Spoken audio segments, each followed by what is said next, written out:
जीवन के कुछ सबसे बड़े सवाल, है ना? जैसे मौत आखिर है क्या, और जो हम करते हैं, हमारे कर्म, उनका असली मतलब क्या है?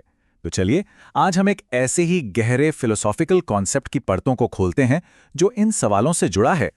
तो ये पूरी बातचीत एक बहुत बड़ी डिलेमा से शुरू होती है।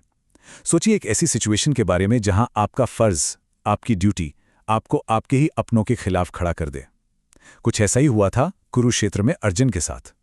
और सच कहूं तो ये एक यूनिवर्सल कॉन्फ्लिक्ट है जिससे हम सब कभी ना कभी किसी न किसी रूप में जरूर गुजरते हैं। तो फिर इस प्रॉब्लम की जड़ क्या है? ये फिलॉसफी कहती है कि इसकी जड़ एक इल्यूजन है, मतलब हकीकत को गलत समझना। और अर्जुन का इल्यूजन वो ये था कि वो एक किलर बनेगा, एक हंता। ये जो शब्द है ना, हंता यानी मारने वाला, बस यही अर्जुन की सारी कंफ्यूजन का सेंटर पॉइंट था। और इसी एक बिलीफ को चैलेंज किया जाना है, और आप देखेंगे इसी से पूरा नजरिया ही बदल जाएगा। ठीक है, तो अब आते हैं सोल्यूशन के पहले प्रिंसिपल पर।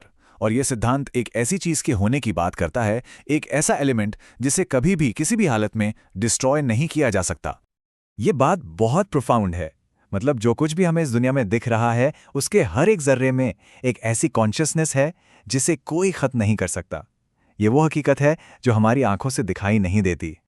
तो ये अविनाशी का मतलब क्या हुआ? सिंपल शब्दों में, जिसे कोई भी पावर, कोई भी वेपन कभी खत्म नहीं कर सकता। It's permanent, eternal. और यही इस पूरी फिलॉसफी का फाउंडेशन है। ओके, तो चलिए अब थोड़ा और आगे बढ़ते हैं और देखते हैं कि ये प्रिंसिपल कैसे अनफोल्ड होता है। अब हम फिजिकल यानी बॉडी और स्पिरिचुअल यानी सोल के बीच के साफ साफ फर्क को समझने वाले हैं। यहाँ जो कंपैरिजन है वो बड़ा इंटरेस्टिंग है।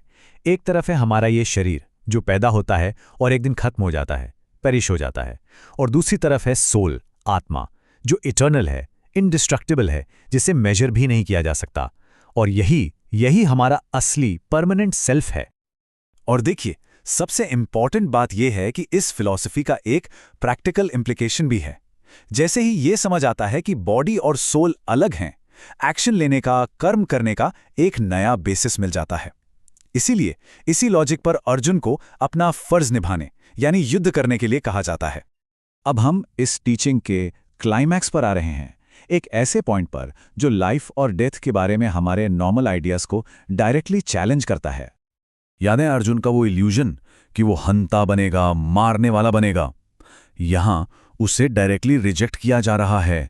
कहा यह जा रहा है कि आत्मा, सोल, मारने के एक्ट से पूरी तरह अनटच्ड है। और बात यहीं खत्म नहीं होती। ना तो सोल किसी को मारती है और ना ही उसे कोई मार सकता है। ये कॉज और इफेक्ट के रूल से, एक्शन और रिएक्शन से बिल्कुल परे है। ये पॉइंट बड़े शानदार तरीके से ये बताता है कि सोल के लेवल पर मारने और मरने का आइडिया ही एक तरह की इग्नोरेंस है, एक मिसअंडरस्टैंडिंग है। जो लोग ऐसा सोचते हैं वो असल में हकीकत को जानते ही नहीं हैं। अब ये स्टेटमेंट सुनिए, ये बहुत गहरा है। ये तो सोल को टाइम के साइकिल से ही बाहर कर देता है। सोचिए, अगर इसका न जन्म होता है न मृत्यु, तो इसका सीधा मतलब क्या हुआ कि ये हमेशा से थी और हमेशा रहेगी।